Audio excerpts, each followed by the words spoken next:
मी विनोद नाटे, तुम्ही बघताय भूमिपुत्र फाउंडेशनचं फेसबुक आणि युट्यूब पेज। आपण आता धुळे जिल्ह्यामध्ये जिल्हाधिकारी कार्यालयाच्या समोर आलोय। आपण आता या ठिकाणी देशामधील बडतर्फ जे जवान आहे त्या जवानांचं नेतृत्व करतोय चंदू चव्हाण, जे पाकिस्तानमध्ये गेले 3 महिने 21 दिवस ते पाकिस्तानमध्ये होते आणि त्यानंतर ते भारतात आले आणि नंतर परत असं काय घडलंय की ते आज आमरण उपोषण करताय। या वर्दीतले ते जवान अशा उपोषण करताना जर दिसले तर प्रत्येक जाणाऱ्या येणाऱ्या नागरिकाला मनामध्ये शंका निर्माण होते की जर जवानांचे असे या देशामध्ये हाल असतील तर इतर सामान्य माणसाचं काय, आणि भीतीचं वातावरण या पूर्ण देशभर पसरतंय। मी त्यांचा एक व्हिडिओ बनवला आझाद मैदानावर आणि त्यानंतर मला जे असंख्य फोन आले, असंख्य फोन त्यांना समर्थन करणारे पण आले आणि असंख्य फोन त्यांना विरोध करणारे पण आले। म्हणून आपण आता हे सगळं नक्की काय, आता आपण चंदू चव्हाण यांच्याशी बोलूया। ह्या सगळ्या सैनिकांना नक्की बडतर्फ केलंय म्हणजे नक्की काय केलंय, काय झालंय, त्यांच्याकडनं घडलं काय? तुम्ही पाकिस्तानमध्ये गेला होता, 3 महिने 21 दिवस तुम्ही पाकिस्तानमध्ये होता, बरोबर? तिकडनं आल्यानंतर तुम्ही किती वर्ष सर्व्हिस केली? 7 वर्ष। 7 वर्षे। मग त्या 7 वर्षामध्ये असं काय घडलं की त्यांनी तुमच्यावर कारवाई केली?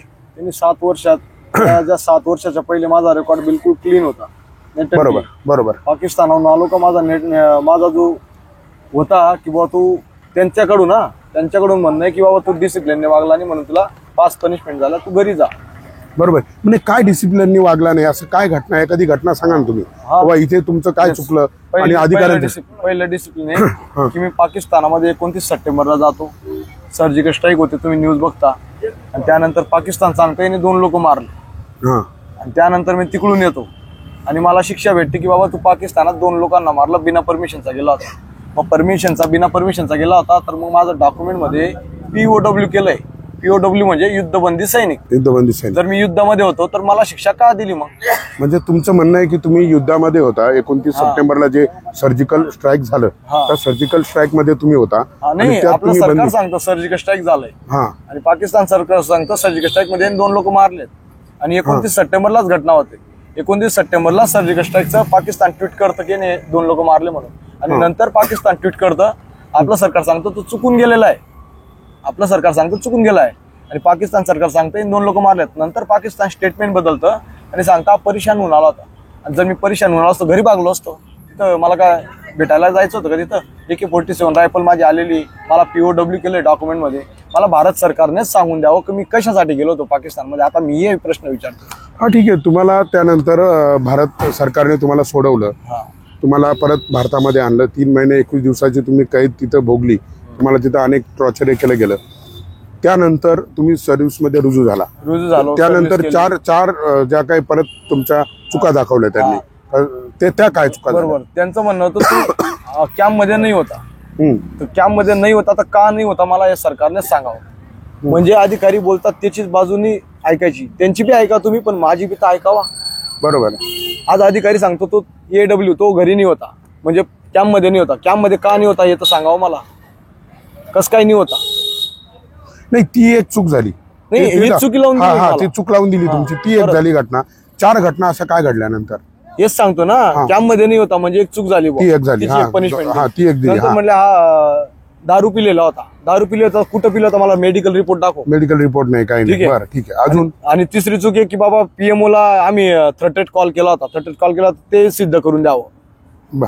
आणि चौथी गोष्ट म्हणताय की बाबा तुला परत अजून AW होता, कसं काय होता मला ते बी सांगावं, हे त्यांचं म्हणणं आलं। आणि मी त्यांना उत्तर दिलं नोटीसला की बाबा ह्या ज्या पनिशमेंट दिल्या आहेत या बिलकुल 1950 ऍक्ट दिल्या आहेत, 2017 ते 2024 कालखंडात तुम्ही मला ज्या 5 पनिशमेंट दिल्या आहेत या बिलकुल मानवाधिकारच्या व्हायलेशन करणार आहेत। माझी गोष्ट तिथं एकही ऐकली गेली नाही आणि तुम्ही सांगितलं तेच झालं।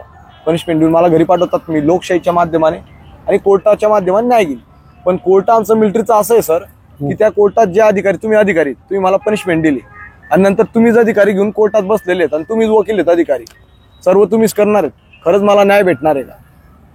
तुमच्यासमोर जिवंत उदाहरण, इथं 7 वर्ष यांनी कोर्टात मिलिटरीमध्ये गेलं। तुमचं नाव काय? माझा अनंत संभाजी बोधक। काय झालं तुमच्यावर, काय कारवाई झालेली? सर मी इन्फंट्री रेजिमेंट मध्ये होतो, मी LMGचा 2011चा साऊथर्न कमांडचा गोल्ड मेडलिस्ट होतो। त्यानंतर माझ्यावर टॉर्चर करायला लागले मला, माणसाची एक सीमा असते, तोपर्यंत माणूस सगळ्या सीमामध्ये सहन करतो. यांना पर्याय भेटत नव्हतं, याला आउट करायचं तर कसा करायचा, याला कसा आता ऐकत तुम्हाला आउट का करायचं होतं त्यांना? मग दुसरी हॅरासमेंट काय करणार? नाही, तुम्हाला आउट का करायचं होतं? तुमच्याशी काय दुश्मनी? कारण की अधिकारी म्हणतात घरी कामाला जा. आता मी गोल्ड मेडलिस्ट म्हणून यांच्या घरी जाऊ?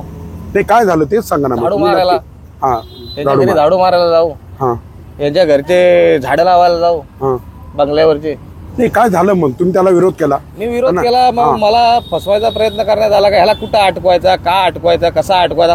शेवटी मला मेडिकल ग्राउंडवर आउट केलं. मी बोललो ठीक आहे, मेडिकल ग्राउंडवर मला आउट करता करा, पण माझी रिव्ह्यू मेडिकल बोर्ड तर करा, ते लागू आहे मला. तुम्ही मला मेडिकल करून घेतलात ना, मिलिटरी मेडिकल करून आउट करा ना. मला बघू द्या, मी अनफिट आलो तर मला काहीच नको, नोकरीच नाही करायची मला मग. आणि 31/8/2015 1 महिना 6 दिवसात मला आउट केला. एवढी काय इमर्जन्सी पडली होती यांना ना, माझी RMB केली. असं काय घडलं की त्यांनी तुम्हाला टार्गेट केलं? असं काय घडलं? कारण मी सेवादारी करत नव्हतो त्यांची. हा, मग काय ते काय प्रकारे तो सांगा ना लोकांना. त्यांच्या घरी काम करायला जात नव्हतो, हा, त्यांच्या घरी झाडू मारा, पोचा मारा, ते मी अधिकाऱ्यांच्या. बरं, मी तुम्ही मना करायचो सरळ तोंडावर. हा, ना मी ना जाणार, मी डायरेक्ट बोलायचो. हा. बाकी घाबरायचे, मी डायरेक्ट बोलायचो. कारण नाही, मग याच्या बाबत तुमचं काय म्हणणं आहे? मग सेवादारी आर्मीचं म्हणणं आहे की ती एक प्रकारचा तो ट्रेनिंगचा भाग आहे. ठीक आहे ना सर, पण तुम्ही मेडिकल मध्ये मला तुम्ही आउट करता नाही, तुम्हाला जे बडतर्फ केलं, तुमच्यावर ज्या कारवाया केल्या, त्या कारवाया का केल्या? तुम्हालाच का टार्गेट केलं? पुढे तुम्ही कसा न्याय मागितला ते नका सांगू. तुम्ही तुमच्यावर काय कारवाई झाली? असं काय घटना घडली का तुम्ही विरोध केला आणि तुम्हालाच का टार्गेट केलं? जर आता भारतीय सगळे सैन्य, त्यांना भारतीय सैन्याला सैनिक हवाय, मग सैनिकाला का टार्गेट करताय? तुम्हालाच का? कारण की सर आम्ही त्यांच्या घरी झाडू मारायला जात नव्हतो ना. त्यांची नाही, मग तुम्हाला काय त्यांनी झाडू मारायला सांगितलं का? हो ना, मला त्यांच्या घरी जाऊन झाडू पोचा करायला सांगत होते. हा, मग तुम्ही काय केलं? तुम्ही नकार दिला. मग त्यांनी तुम्हाला मग कुठल्या ना कुठल्या गोष्टीत मला फसवण्याचा प्रयत्न चालू झाला. त्या मेंटली हरास करायचा प्रयत्न झाला, टार्गेट करायचा प्रयत्न झाला सर मला त्या दिवसापासून. तुमचं काय म्हणणं आहे? तुमचं काय म्हणणं आहे? तुमचं काय झालेलं आहे? कारण काय होतंय बघा, भारतातली, महाराष्ट्रातली जनता आता जी तुम्हाला बघते, तर ती जाणू इच्छिते की नक्की तुमच्यावर हे जे कारवाया झाल्या त्या नक्की काय झाल्या. तर बंगालला आम्ही होतो फॅमिली घेऊन, तर घरून आईचा फोन आला की आपलं घर टेलिग्राम होता त्या टायमाला, फोन वगैरे काही नव्हतं, किंवा हॉस्पिटलमध्ये टेलिग्राम आला की आईला गॅस गँग्रेज झाला आहे, इथून पाय काट्याचा आहे.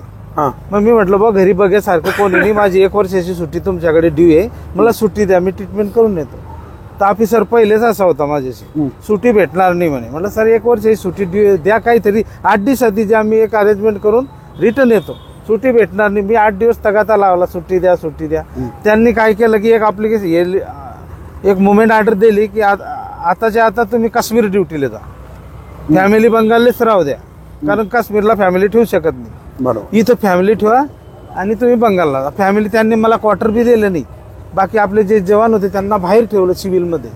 मग मी म्हटलं साहेब मी काश्मीर जातो, माझी फॅमिली आतमध्ये ठेवा, मी आता जातो, मी तिकडनं सुट्टी घेऊन येईन. नाही म्हणे क्वार्टर पण भेटणार नाही. असं करून करून परेशान केलं त्यांनी मला. तर मग मला मजबूर होऊन बिना सुट्टीचं फॅमिली घेऊन गेलो, घाटी हॉस्पिटलला ॲडमिट केलं. इलाज चालू झाला, पाय काटला आईचा, हिला आई वारून गेली 3 महिन्यानंतर. मी रिटर्न गेलो, मला डिसमिस फॉर सर्व्हिस, 14 वर्ष सर्व्हिसले. आता मला हे परेशान कोणी केलं? ऑफिसरनं मजबूर केलं. माझी सुट्टी ड्यू 1 वर्षाची असताना मला मजबूर त्यांनीच केलं बा. म्हणजे या माध्यमातून आपल्याला एकच असा मुद्दा पुढे येतोय की अधिकाऱ्यांनी या जवानांच्या सुद्धा समस्या समजून घेतल्या पाहिजे. त्यांना नक्की काय अडचणी आहे, काय त्याच्यामध्ये हे होतंय, त्या समस्या समजून घेत नाही. आणि मग त्यांच्याकडनं जेव्हा एखादी चूक होते आणि मग तेच पकडून त्यांच्यावर ज्या कारवाया केल्या जातात, ही तुमची एक कारवाई झाली. एक बरं, हा तुमचं काय अजून नंतर बोलू. तुमचं काय? जय हिंद, वंदे मातरम. हां, माझं नाव नाव काय? शिवप्रसाद बिला पाटील. हां, मी कापडण्याचा मूळ रहिवासी, धुळे जिल्ह्यातला. मी CRPF मध्ये 29 बटालियन मध्ये.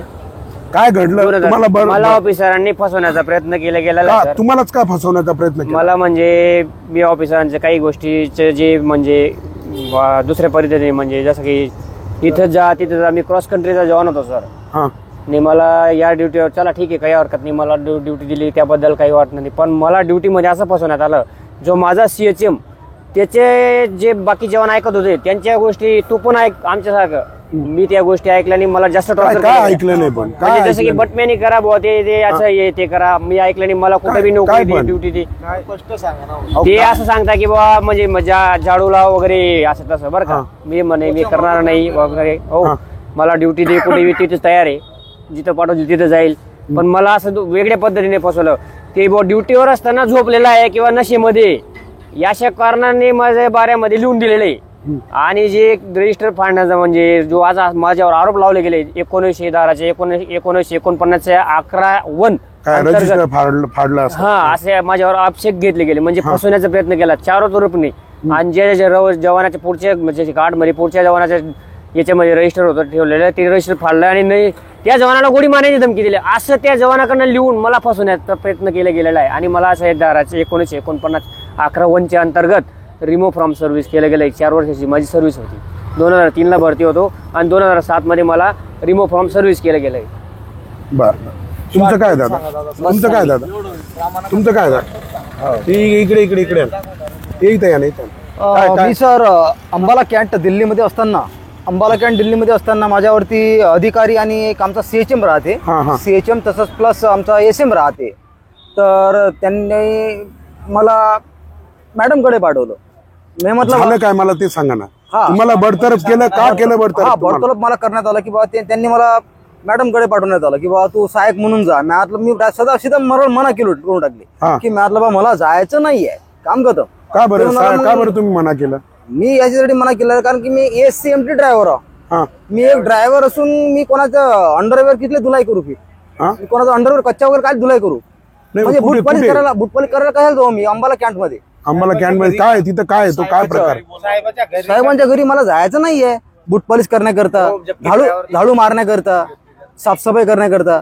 मग साफसफाई करण्याकरता जायचं मग दुसऱ्या कामाला जा. मग दुसऱ्या कामाला गेलो मी. दुसऱ्या कामाला म्हटलं मला दुसऱ्या कामाला त्यांनी लावून टाकलं. तर मला घरून कॉल आला की तुझी आईची तब्येत खराब आहे, एकदम सिरियस आहे. मग मी सुट्टी घेतली. मग सुट्टी घेतल्यानंतर 1 महिन्यात सुट्टी घेतली. मग जास्त माझ्या आईची तब्येत खराब झाल्यानंतर मग मी फोन लावला युनिटला की म्हटलं माझी आईची तब्येत जास्त खराब आहे, मला डॉक्टरवर राहावं लागते. तर ते मला सुट्टी वाढवणार नाही. म्हटलं सर प्लीज वाढवा. मग 15 दिन मी युनिटला गेलो. युनिटला गेल्यानंतर त्यांनी मला OCW म्हणून घोषित केलं कारण की मी फक्त 8 दिवस लेट झालो होतो. 8 दिवसानंतर त्यांनी मला OCL म्हणजे डायरेक्ट 1 महिने सह देऊन टाकली. मग 1 महिना सह दिल्यानंतर प्लस मैंने सर ज़्यादा सीरियस मतलब मेरी मम्मी जाने वाली है, नहीं बोला आपको छुट्टी नहीं दी जाएगी. तो दिया नहीं जाएगी तो सर मैंने थोड़ा लुस्टॉक किया उनके साथ. तो उन्होंने लगातारली मेरे चार चार्जशीट बना दिया. मेरा लगा 4 चार्जशीट बनवल्यानंतर त्यांनी माझ्यावरून म्हणजे मेंटली प्रॉब्लेम घोषित केला. मेंटली प्रॉब्लेम घोषित केल्यानंतर माझा 6 महिने मला याच्यामध्ये हॉस्पिटलमध्ये ठेवण्यात आलं. इकडे माझी आई वारली आणि 6 महिने माझी 6 महिने मिलिटरी हॉस्पिटल ठेवलं. हा मिलिटरी हॉस्पिटलमध्ये मानसिक दृष्ट्या तुम्ही आजारी आहे म्हणून. आजारी आहो म्हणून. आणि इकडे हा त्यांनी माझ्याकडून 200 सह्या घेऊन माझ्याकडून लिखापडी करून घेतली हा. आणि मला खूप मारझोड केलं. बंदूक वगैरे लावली नाही पण त्यांनी मला मारझोड केली आणि जबरदस्ती 200 सह्या करून घेतल्या. आणि फ्रॉम ऑफ डिस्चार्ज 12 वर्षापासून माझी फॅमिली माझं कुटुंब म्हणजे मला सोडून. बरं आता तुमच्यावर ट्रीटमेंट चालू आहे का? माझ्यावरती आता ट्रीटमेंट चालू नाही आहे कारण की मी 7 वर्षापासून सिव्हिलमध्ये आहो ना. नाही ट्रीटमेंट काय गोळ्या खाताय का तुम्ही? नाही आता काही गोळ्या वगैरे खात नाहीये, काहीच नाहीये आता. म्हणजे 7 वर्ष त्यांनी आमच्यावरती खूप म्हणजे असे एक दुष्परिणामकारक जे जवान नसताना म्हणजे जवान असताना जवान नाही आहे. तुम्ही आता किती वर्ष सर्व्हिस केली? मी देश सेवा 14 वर्ष केलेली आहे ऑलरेडी. बरं हा. बरं 14 वर्ष 14 वर्ष देश सेवा. याच्यामध्ये सिनियर फक्त 2 जण आहो आम्ही. हा 14 वर्ष. पेन्शन मला 10 रुपये मिळत नाहीये आणि 12 वर्षापासून माझ्या पत्नीने मला सोडून दिलेलं आहे. बघा याच्यामध्ये जर त्याने 14 वर्ष सेवा केली, आपण इकडे एखादा आमदार असेल त्याने 5च वर्ष फक्त देशाची सेवा करू द्या आणि तो कशी सेवा करतो?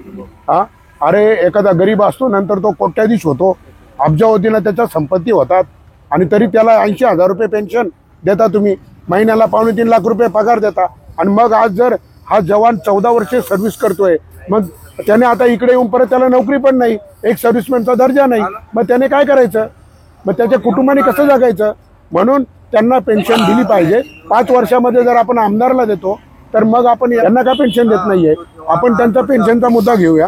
तुम्हाला पण माझी एक रिक्वेस्ट आहे, आपण आता एक या सगळ्यांचे जे काय आहे ना म्हणणं ते सगळं रेकॉर्डर घ्या आणि एक निवेदन द्या. थांबा. हा हे तुमचं काय? नमस्कार सर, मी श्रीलंकेत आपलं शांती सेना पण केलेली आहे. हा बस बोला. श्रीलंकेत हो, शांती सेना पण केलेली आहे. हा श्रीलंकेत शांती सेना पण केलेली आहे. ताकि मी 10 वर्ष 3 महिने केलेले काय आहे. काय झालं तुम्हाला सर, बडतर्फ का केलं? मी घरी आलो. घरून माझी आई लखनौमध्ये आलेली होती. नाही घरी आले म्हणजे सुट्टीवर आले. सुट्टीवर किती आलो. दिवस आले? 2 महिन्याच्या सुट्टीवर बरं. आलो. हा, मग नंतर 2 महिन्यानंतर माझी म्हणजे संपतच आलेली होती सुट्टी. आणि तेवढ्यात आई म्हणजे डिप्रेशन मध्ये आली आणि लखनौमध्ये आली. लखनौत आली तर मी इलाज करता करता समजा 2 महिने जास्त राहून गेलो सर. 2 महिने जास्त घरी राहिले. हा सर. मग आणि तुम्ही ते युनिटला कळवलं का नाही? कळवलं होतं सर. टेलिग्राम सुद्धा पाठवलं होतं. पण काही मला रिप्लाय आला नाही. पण आईला वाचवणं ते पण गरजेचे होतं सर. त्याच्यासाठी नंतर मग तुमच्या कुटुंबामध्ये अजून माणसं नव्हते का? माणसं होते पण करणारे नव्हते सर. असं आईचे संडास सुद्धा फेकलेला आहे सर. किती ताकि वर्ष सर्व्हिस केली तुम्ही? मी 10 वर्ष 3 महिने सर. 10 वर्ष 3 महिने त्यांनी सर्व्हिस केली. त्या टायमाला काय जे हे पूर्ण म्हणजे नाही, पण आदिवासी कसं असतं, जिल्हा ऐका ना दादा, पण आता डिसिप्लिन गरजेचं आहे. ते डिसिप्लिन तर आम्ही पूर्ण म्हणजे हे केलेलं आहे ना सर. डिसिप्लिन आम्ही कधी मोडत नाही सर. पण डिसिप्लिन discipline खूप आम्हाला गरजेचं माहिती आहे. हा? आणि डिसिप्लिन नाही तसं नाही, तुम्ही सुट्टीवर जेवढे दिवस आले ना, सर. तुम्ही नंतर रुजू का नाही झाले? 2 महिन्यानंतर गेले ना ड्युटीला. हा रोजी नंतर झालो सर.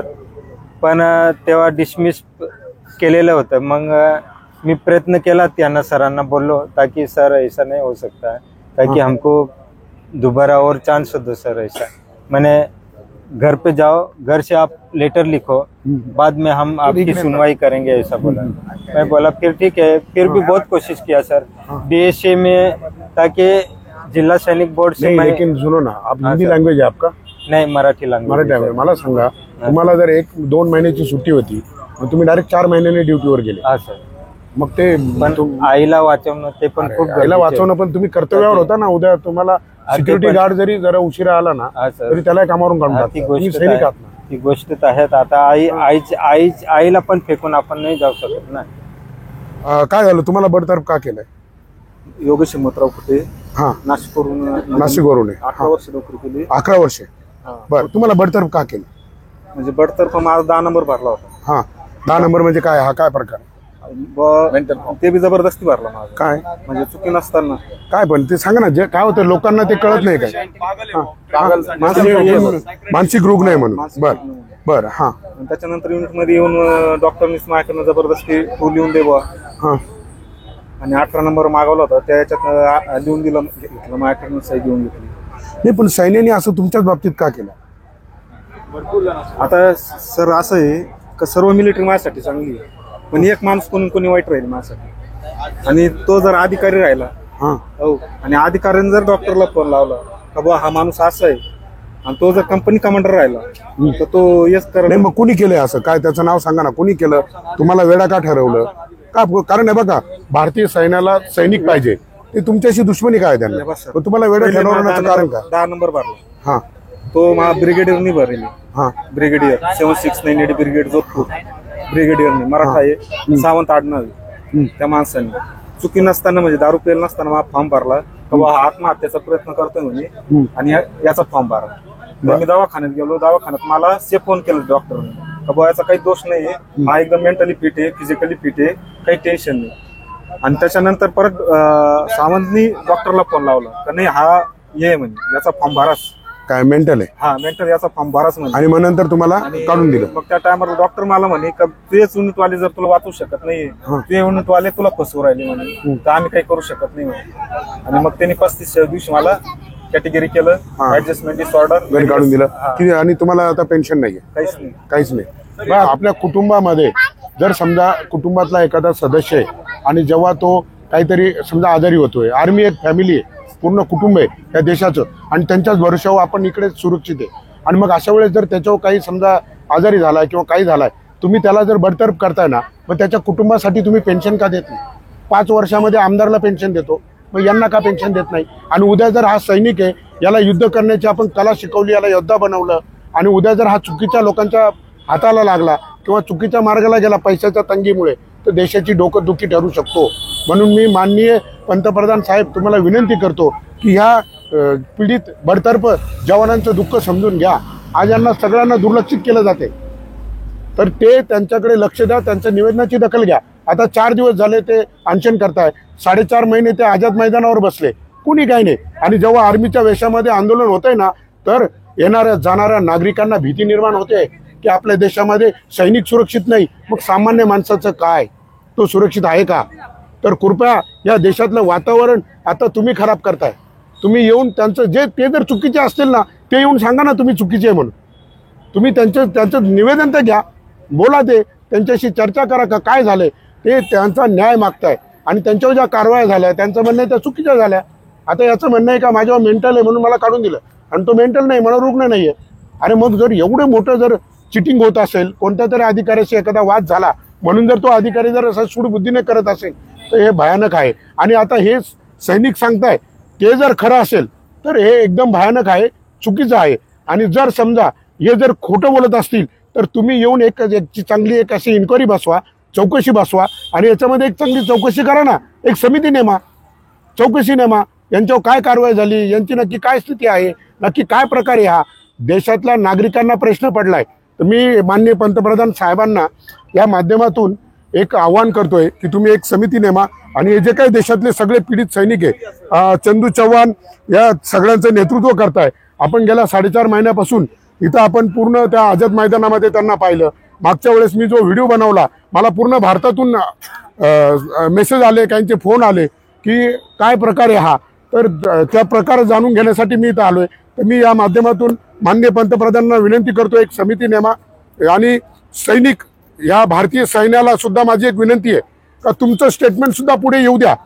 आज जर हे 4.5 महिन्यापासून बोलताय, ओरडताय, मग तुम्ही का काय बोलत नाहीये, तर तुमचं स्टेटमेंट सुद्धा पुढे येऊ द्या की काय हे नक्की हा काय प्रकार आहे म्हणून. बरं, तुमचं हा त्यांचं स्टेटमेंट ते देऊ शकत नाही. त्यांचं स्टेटमेंट तेच दिलं जाईल जे अधिकारी बोलतील. कारण की आमचा एडीजीपी आहे, तो सांगतो की यांचं कोर डिसिप्लिन होतं म्हणून घरी पाठवलं. अरे ते तर आता 10 वर्ष 20 वर्षानंतर आवाज उचलताय बिचारे, त्यांना बोलता सुद्धा येत नाही. खेड्यापाड्यातले लोक आहे, 10वी पासून भरती होता. सैन्यामध्ये एक जय जवान जय किसान नारा लागतो आणि तेच लोक जातात. जवान आणि किसानच सर्वात महत्वाचा असतो. आणि आज मी तुम्हाला सांगू शकतो, जर तुम्ही बाकीच्यांची इंटरव्ह्यू घेतले नाही, हा एक बाबा आहे, हा एक एवढे लाखोच्या संख्येने बाकीच्यांना रिटर्न पाठवलं. सर मी माझ्याजवळ पैसे नाहीये, रिटर्न पाठवलेले, जा म्हटलं वापस, पैसे नाही म्हणून ते आता संघटनवाले आलेत, त्यांनी बिचारा पाठवून दिलं. आता तुम्ही कळत न कळत या सगळ्या भारतातल्या बडतर्फ जवानांचं नेतृत्व करताय सर, ऐका, तुम्ही त्यांचं दुःख आज मांडताय, देशापुढे मांडताय, आणि मग आतापर्यंत कोणी आलं नाही तुमच्याकडे. एकही यायला मुख्य 4.5 महिन्यापासून तुमच्याशी कोणी संवाद नाही साधला. पोलीस तर आलाच नाही सर, पोलीस पण नाही, कोणीच नाही. मी सांगतो सर, हे मोठा स्कॅम. हा स्कॅम कसा आहे, 2 लाखाच्या वर.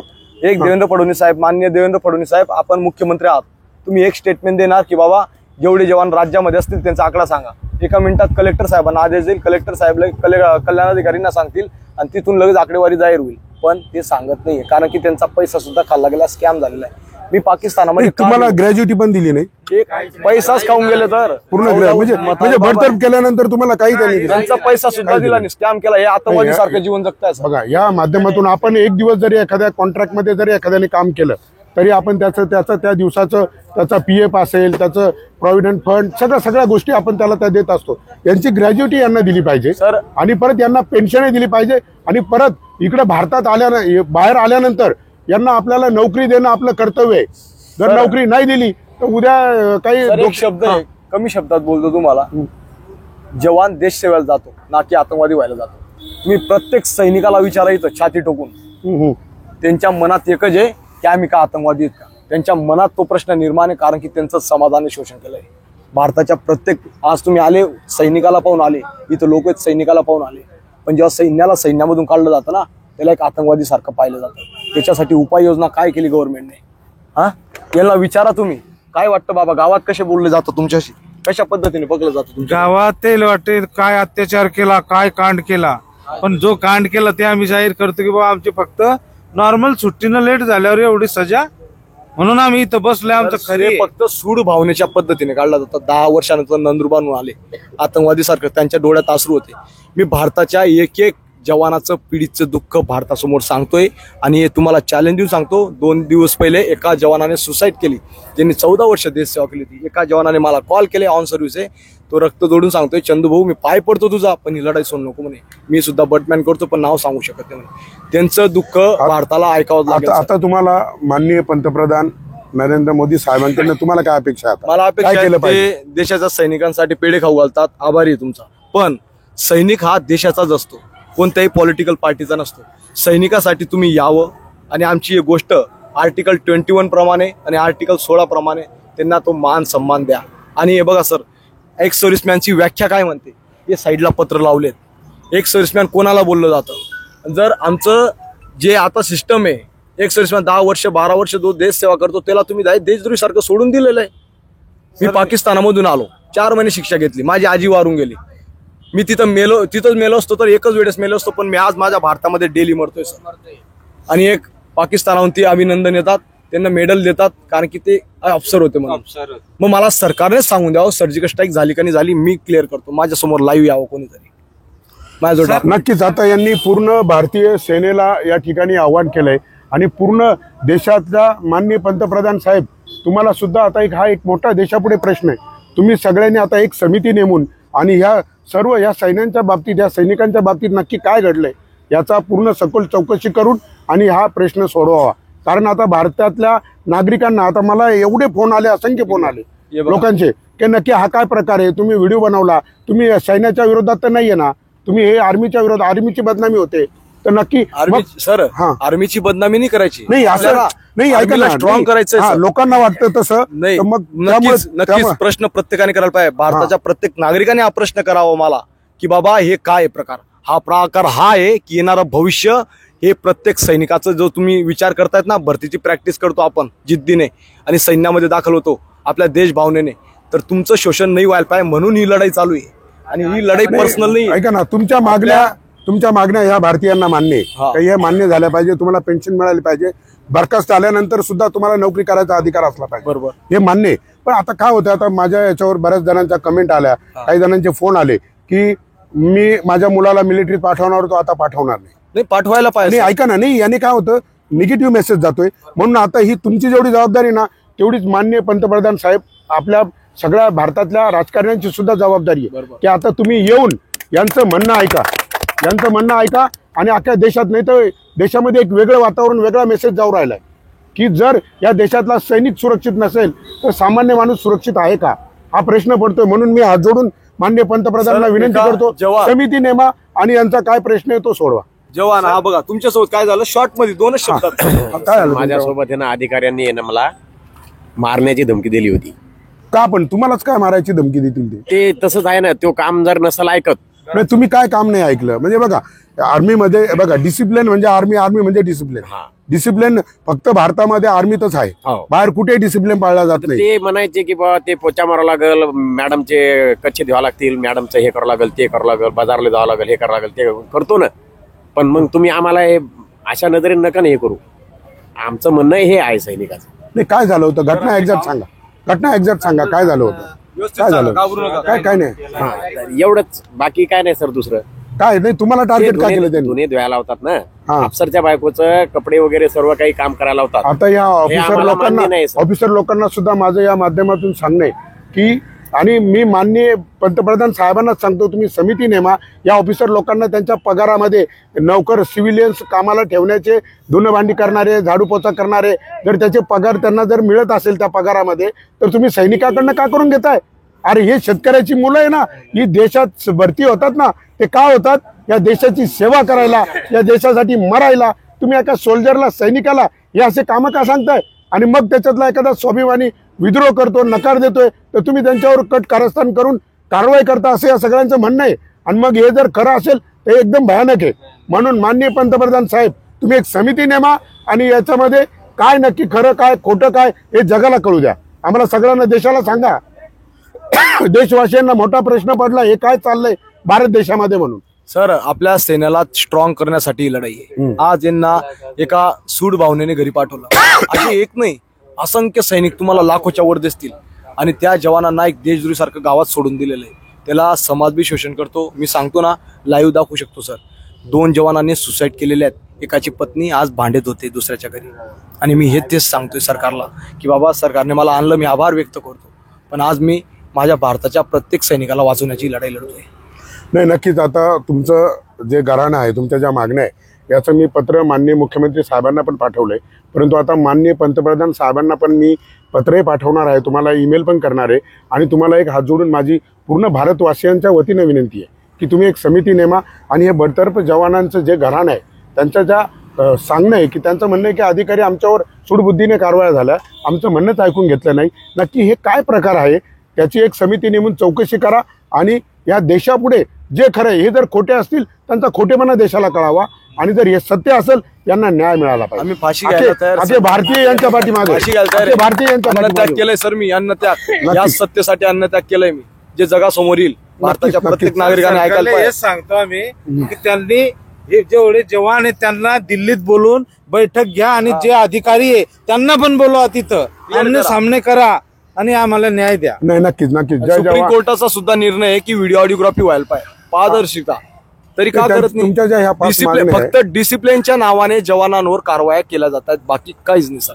कोणता जवान असा असेल जो डिसिप्लिनने जात ऐका ना, नाही? पण चंदू चव्हाण मला एक सांगा हा, बघा, बोला सर. जर समजा सैनिकांनी जर डिसिप्लिन नाही पाळला, बरोबर, आता एखाद्याने डिसिप्लिन मोडला ओके. आणि जर आपण त्याला जर त्याच्यावर कारवाई नाही झाली तर उद्या कोणी डिसिप्लिन पाळणार नाही. बरोबर, राईट, एक्झॅक्टली, मान्य बिलकुल करतो. बिलकुल.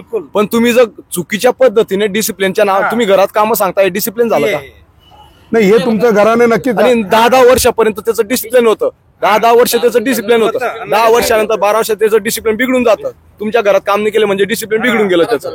अरे माणसाला लाज वाटते. हो ना. गावात जरी माहित पडलं ना भांडे होतो म्हणून, त्याला सर्व लोक लाजा शरमने बोलतात. डिसिप्लिन खराब ना, जवानाचा डिसिप्लिन खराब होतं. अधिकाऱ्यांचा डिसिप्लिन खराब ना, फक्त जवानांचा डिसिप्लिन खराब. जवान का बरं निघत नाही? या जवानांचं एकच घराणं आहे की त्यांना ऑफिसरांच्या घरी त्यांच्या बायकांचे कपडे धुवायला लावतात, सर, मान सन्मानची इज्जत आहे सर. आणि जर हे करायला लावत असतील आणि हे नकार देत आहे म्हणून यांना सूडबुद्धीने यांना काढून टाकले, तर मी माननीय पंतप्रधान साहेबांना, मी सगळ्यांना, संरक्षण मंत्र्यांना सुद्धा माझी विनंती आहे की आता हे पूर्ण देशापुढे एक मोठं आव्हान आहे.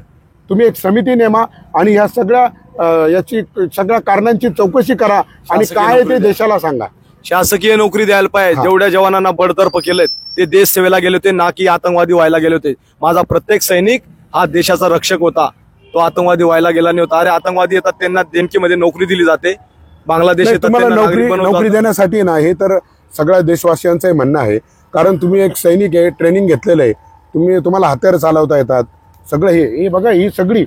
आणि हे किती जवान असतील असे बडतर्फ केले? 2 लाखाच्या वर आकडा राज्यामध्ये, महाराष्ट्रामध्ये फक्त 2 लाखाच्या वर आहे, भारतामध्ये 15 लाखाच्या वर. तोच आकडा मी मागतोय सर. हा, तो आकडा आहे. बरं, मग एवढे जवान एवढे जर असे असतील आणि त्यांच्यावर जर अन्याय झाला आणि जर उद्या हे चुकीच्या मार्गाला गेले तर हे देशाला डोकदुखी ठरणार आहे. घातक आहे सर, घातक. त्यामुळे हा प्रश्न तुम्ही सोडवा. जय जवान, जय किसान, जय भूमिपुत्र. भारत भारत माता की, भारत माता की, वंदे वंदे. जय जवान, जय जवान, जय जवान, जय जवान.